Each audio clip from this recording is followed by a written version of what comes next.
ਲੋਕਾਂ ਨੂੰ ਆਪਣੇ ਗਲਾਸ ਨਾਲ, ਭਾਂਡੇ ਪਲੇਟ ਨਾਲ ਵੀ ਖੁਰਚ ਕੇ ਨੂੰਹਾਂ, ਇੱਕ ਤਾਂ ਮੈਂ 2-4 ਜਿਹਨੇ ਦੇਖੇ ਜਿਹੜੇ ਨੂੰਹਾਂ ਨਾਲ ਹੀ ਖੁਰਚਦੇ ਪਏ ਸੀ, ਖੂਨੋ ਖੂਨ ਹੋਏ ਖੁਰਚੀ ਜਾਂਦੇ। तो उधर मुलायम सिंह ने कह दिया कि भाई जो एक बार यूपी की उत्तर प्रदेश की सीमा में आया वो जिंदा वापस नहीं जाएगा। ऐसा स्पष्ट। अमृतसर के कार्यकर्ता तो घुंघरू के नीचे दब गया था, तस्वीरें टूट गई थी उसकी। अब मर भी गए तो कोई दिक्कत नहीं, तो हमको आगे करके ढाल बना करके वो रुकना नहीं चाहिए, ऐसा वातावरण। तो जब ये 1-1.5 घंटा तो आता ही है, तो उसमें फिर वो इस बार गया कि अगर दाव लग गया तो इस बार तो कंगी बांध दी। तो पुलिस में डिटेन करती थी, तो हम लोग बारात बना रखे, ठीक है, मेरे साथी हैं इकोनॉमी में सेवा करते हैं, उनको दूल्हा बनाया। अच्छा। पूरी बारात बना के मैंने भी जिंदगी में पहली बार जीत पहनी। अच्छा। अब हम बना करके हैं शान शौकत से बारात बना के चले थे।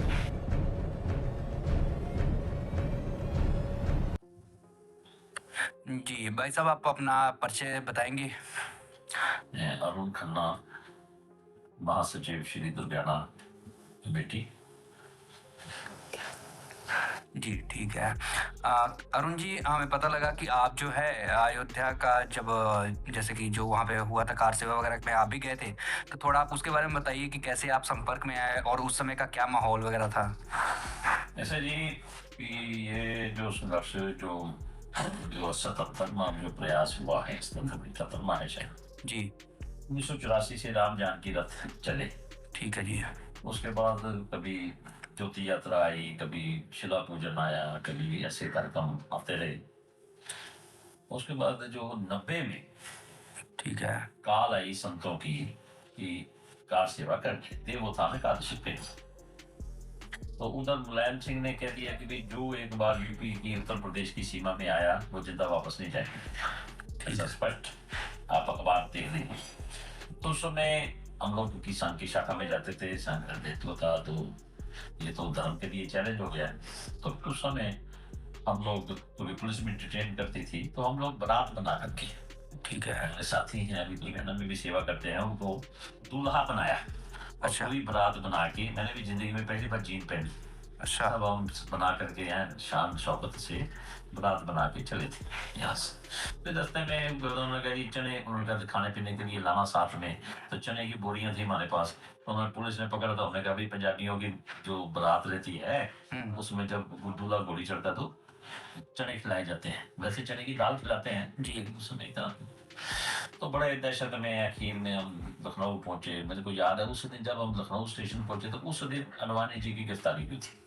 कोई दिन याद है आपको, क्या तारीख वगैरह क्या थी? नहीं याद है उस समय लड़ाई में झगड़ा, पर इतना मुझे याद है जब हम लखनऊ पहुंचे थे उस दिन बिहार ने अडवाणी जी तरफ से रोके उनको गिरफ्तार किया, इतना मुझे याद है। तो उसी तरीका देख लीजिए। उसके बाद अब फिर वहाँ एक दिन रहे, फिर आगे हम जब गए तो छोटी लाइन स्टेशन मुझे याद है, लखनऊ में छोटी लाइन स्टेशन बोलते हैं जी। तो वहां से हम चढ़े, तो रास्ते में उन्होंने गाड़ियां रोकी हुई, आगे 1-2 घंटे के सफर जो एक छोटा सा गांव था, वहां से फिर उन्होंने अरेस्ट किया। फिर नौजवान भागे, दूसरी चलती गाड़ी में चढ़ गए, सामने आमने ऐसे घूम कर गए थे। तो बुजुर्ग थे 40-50, फिर वो उनको भी संभालना था, महिलाएं थी। फिर उनके साथ हम लोग उनको अनुवाद करके नाव ले गए, नाव जेल में हम लोग 12-13 दिन रहे। फिर वहां से वापस आए, फिर वापस वहां बता के फिर वापस आए जब छोड़ा हूँ। अरुण जी, उस समय जो था, जब अमृतसर से कितने लोगों का जत्था गया हुआ था? अमृतसर से मेरे ख्याल से 1000 के करीब, ठीक है, अलग अलग गए थे, कि बोल के नहीं ना गए थे, मतलब जैसे इतने मालूम था सबका, वो पर्चा बना था, आइडेंटिटी कार्ड बना था कि कल को वो कोई बिछड़ जाए, कुछ हो जाए तो उसको कोई दिक्कत ना रहे, कि ये अपना। ठीक है। और भाई साहब, आपका ना मैंने देखा कि एक तस्वीर बड़ी वो वायरल हुई है जिसपे आप भी चढ़े हुए हैं मस्जिद की गुंबर के ऊपर जी। तो उसमें ऐसा था कि भी जब 90 में भी एक होता है 1.5 घंटा मिला था, 1 से 1.5 घंटा मिला था, जो लोग वहाँ थे, ठीक है, तो साधन नहीं थे।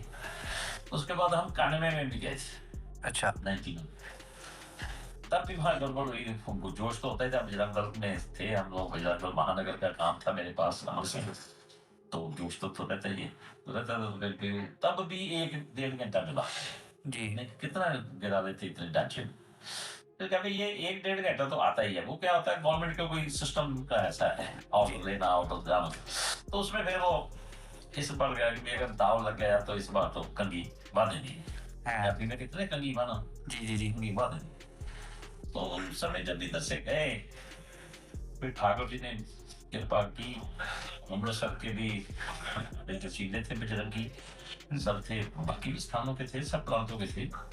और महाराष्ट्र की तो महिलाओं ने बहुत जख्मियों की सेवा ये की। अमृतसर के कार्यकर्ता तो गंगों के नीचे दब गया था, पसलियां टूट गई थी उसकी, बच गया मन में। तो फिर जब हम लोग वहाँ पुलिस तो ढूंढ ही रही थी, जी। जब हम लोग वो सब करके आए तो रास्ते में समय मोबाइल थे नहीं, तो लुधियाना में एक कार्यकर्ता था, वो आके बोला कि पुलिस वहाँ ढूंढ रही है आपको, तो आप पता चला। तो कार से मेरे साथ थे, तो वो यहाँ जब आए तो शिवाला भैया के पास कार्यकर्ता खड़े थे झंडा लेके। तो उस दिन बंद भी था शायद, तो उन्होंने गाड़ी रोक ली आउटर पे, ठीक वाला फाटक पे। तो उन्होंने कहा जी उनको उतार, तो मेरे को उतार दिया उधर। तो मैं उधर से कार्यकर्ता के हाथ से उतर गए वहाँ से, फिर मैं घर नहीं आया। अच्छा। फिर 3 दिन बाद, कितने दिन के 3 दिन बाद हमारे पे बैन लग गए। फिर 10 मिनट फरार ही रहा, ठीक है। 10 मिनट तो था कोई ठंडा लगा था। पुलिस घर में भी परेशान करती थी पुलिस, और हमारे गली के 2 दरवाजे थे, उनमें पे सारे कपड़े में पुलिस बैठी हुई। घर की महिलाएं कहीं जाती थी तो उसके पीछे पीछे जाते थे। तो वे नन्ना कैसे किसी के घर वालों, शादी मेरी हो चुकी थी, बच्ची थी। तो उस समय घर में भी एक रेड पुलिस पार्टी रेड करती थी, वो जाती थी 1 घंटे बाद दूसरी आती थी। लेकिन एक जो बात है जो आपके माध्यम से कहना चाहता हूँ, आज जैसे ही वो रेड होकर के जाती थी तो 50-60 कार्यकर्ताओं का झुंड घर में आ जाता था। तो ये एक बहुत बड़ी एक ताकत दिखती है, हिम्मत जो है वो परिवार की भी बनती है। तो ये जो है बहुत ध्यान रखना चाहिए, जो आज की जैसे नई पीढ़ी के जो लोग हैं, हम तो बुढ़े हो गए, अपने 65 साल के हो गए, तो ये बात जिंदा रहनी चाहिए। संगठन जीवित वही है जिसकी आत्मा जीवित, कोई भी रहे हुकूमत में। लेकिन नौजवान जो है वो गलत बर्दाश्त नहीं करता, और अगर किसी पे कोई मुसीबत आ गई तो मुझे आदेश था कि भी तुमने गिरफ्तारी नहीं देनी, जैसे गिरफ्तारों के अंदर आराम से बैठते, तो फिर नहीं वर्किंग करना था। वो हिसाब से तो ये मुश्किल कटा दी थी, गाड़ी वाली थी। एक बार तो मेरी सास और मौसी सास दोनों मेरे पास से निकल गई, अच्छा। पहचान में नहीं। तो वो समय था, तो अब तो वो राम जी की, और कितने लोगों ने, मुझे याद है जब ये गोली चली 90 में, तो हम उन्नाव जेल में थे। तो एक कार्यकर्ता थे, कार्यकर्ता का देखो कितना, सबने मेरे पास वितरण था तो मैंने सबने भोजन कर लिया, वो आज ही कर लिया। एक दिन मेरे को दो दिन बीते तो मुझे शक हो गया कि इन्होंने भोजन करते मैंने इनको देखा ही नहीं पंगत में। तो इन्होंने कहा कैसे नहीं, फिर मैंने एक को कहा कि इनके ध्यान रखना। शर्मा जी थे, बुजुर्ग थे, कटरा दूलों में रहते थे यहाँ। उनका बेटा सतीश है, उनका नाम तो मैं भूल गया, उनका बेटा सतीश मेरे साथ शाखा में रहता था। तो मैं एक कार्यकर्ता को बोला नहीं ये इन्होंने तो सुबह से पानी भी नहीं पिया, यानी वो उनके जो गुजर शोक में वो ऐसा तो वो जो भावनाएं हैं।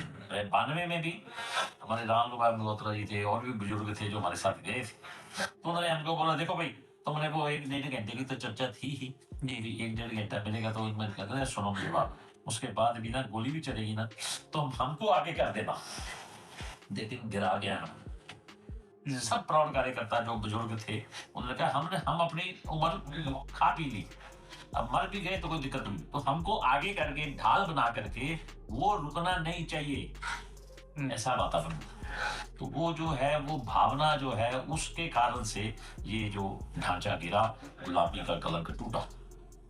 और जी आप देख रहे हैं क्या न्योता आया है, मन को बहुत प्रसन्नता हुई कि चलो ठाकुर जी ने हमें कृपा की, हमको भी सहयोग समझा रात्रि निकल आई कि भी उस के साक्षी बनेंगे।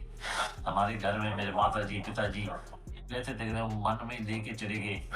हाँ जी, तो अब उस समय जब मुझे याद है पुलिस जब रेड करती थी तो कुड़की आने वाली थी मेरे घर की, तो मेरे पिताजी ने कहा सब कुछ जाता तो जाए, राम जी और कह देंगे, लेकिन जो संगठन ने कहा तो वैसे भी हम सुनते थे बचपन में भी, संघे शक्ति कलो युगे, कि कल युग में संगठित रूप से जहाँ प्रयास होगा भगवान वहीं अवतरित होंगे, देह में नहीं आना।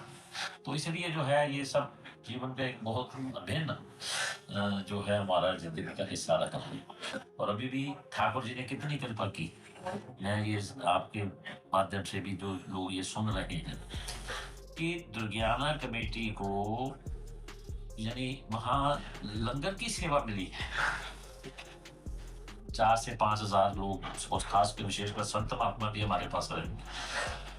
हमारे 100 साल के इतिहास में हमको कभी इधर दुर्गियाना कमेटी कभी बाहर गई ही नहीं। तो ये ठाकर जी ने हमारे ऊपर कृपा की है। 14 तारीख से हमारा कोई हमारे लिए नया नहीं है। ये देखिए, जब स्टार्टिंग में 84 के समय में जब संकल्प लिया था पब्लिक ने, तो यही दुर्गियाना मंदिर के जो सरोवर है इसके चारों तरफ खड़े होके मुझे याद है वहाँ शंकराचार्य स्वामी ओम प्रकाशानंद जी थे, आए थे। मैं छोटा था तब, मतलब यंग थे हम लोग के जमाने में। तो पूरे परिक्रमा में सब नर नारी खड़े हो गए थे, तो सरोवर से जल गिरी में लेकर उन्होंने संकल्प कराया। तो भाई साहब क्या उम्र रही होगी आपकी उस समय? समझो जी 59 24-25 साल। 24-25। और आज क्या है उम्र आपकी? 65 हो गई। 65 हो गई जी, ठीक है। तो फिर मतलब कि आप तो जा रहे हैं, तो यहाँ से जो है आम जनमानस का भी आप में सहयोग मिला है, जैसे कि शहर के? बहुत ज्यादा, हमारी उम्मीद से ज्यादा। और जिसको भी एक बार में लोग खुद हो के आ रहे हैं, मैं आपके सामने यहाँ बैठा हूँ, उधर लोग जा में यार उधर दे दो, जाओ उधर चढ़। लास्ट में बस एक लास्ट में ये कि आप हमारे माध्यम से कोई जनमानस को कोई आप संदेश देना चाहते हो राम मंदिर के उपलक्ष्य में, तो वो विशेषकर नई पीढ़ी को जरूर मैं ये कहना चाहूंगा कि देखिए, इतने सालों में लाखों बलिदान हो गए। हम हैं, ये साधन है, आपने हमारा इंटरव्यू ले लिया, लेकिन जो गए उनका तो नाम भी मालूम नहीं। तो उसको याद करके आगे से ऐसा समय ना आए कि हमारा देश जो है, हमारी जवानी नशे में चूर होकर के लटक जाए और हमारे देश को फिर वो दिन देखने मिले। क्योंकि जो जवानी जागती है उस देश को, उस संस्कृति को कोई छू नहीं सकता। इसलिए जगे और जगाए। और जी धन्यवाद भाई साहब। जय श्री राम जी।